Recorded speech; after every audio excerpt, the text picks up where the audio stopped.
மாட்டாங்க, கிறிஸ்தவங்கன்னா கெட்ட வார்த்தை பேச மாட்டாங்க, அவங்கள நம்பி எதை வேணாலும் நம்ம ஒப்படைக்கலாம் அப்படின்ற ஒரு சூழ்நிலை இருந்துருச்சு.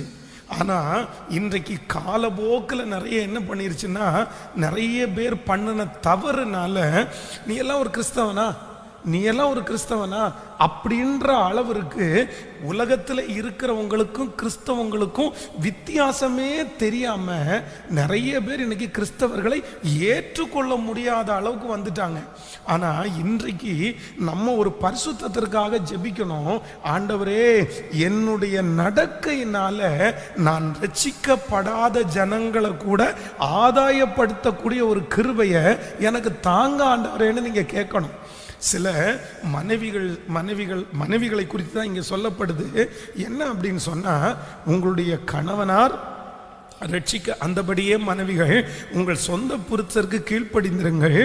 அப்பொழுது உங்களில் யாராவது திருவசனத்திற்கு கீழ்ப்படியாதவர்களாய் இருந்தால் பக்தியோடு கூடிய உங்களுடைய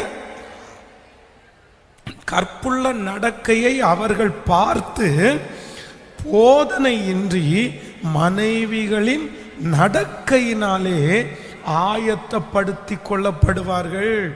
ஹல்லேலூயா. கையை உயர்த்தி ஒரு ஹல்லேலூயா சொல்லலாம்.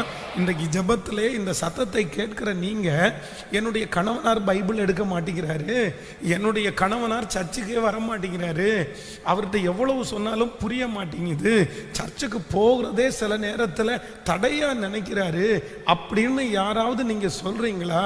நான் நம்புறேன் ஆண்டவர் என்ன சொல்றாரு அப்படின்னா, அவர்களுக்கு முன்பாக நீங்கள் நடக்கிற அந்த நடக்கையினால நீங்க உபதேசமே பண்ண வேண்டாமா, நீங்க ஆண்டவரை பற்றி சொல்லவே வேண்டாமா, நீங்க பைபிளை பற்றி சொல்ல வேண்டியது இல்லை.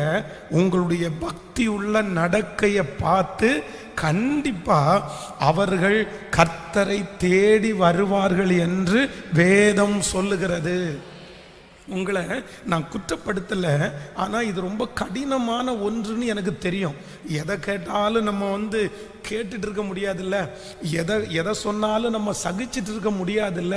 ஆனால் ஆண்டவர் ஒரு நல்ல வழியை சொல்றாரு. கணவன்மாரை ஆதாயப்படுத்துவதற்கு, ரட்சிக்கப்படாத கணவனாரை ஆயத்தப்படுத்துவதற்கு நீங்க ஒண்ணுமே பண்ண வேண்டாமாமா, நீங்க பக்தியா நடந்தா மட்டும் போதுமாமா. கண்டிப்பாக உங்களுடைய பக்தியை பார்த்து அவர்கள் ஆண்டவரை தேடுவார்கள். மனைவியா இருக்கிற ஒவ்வொரு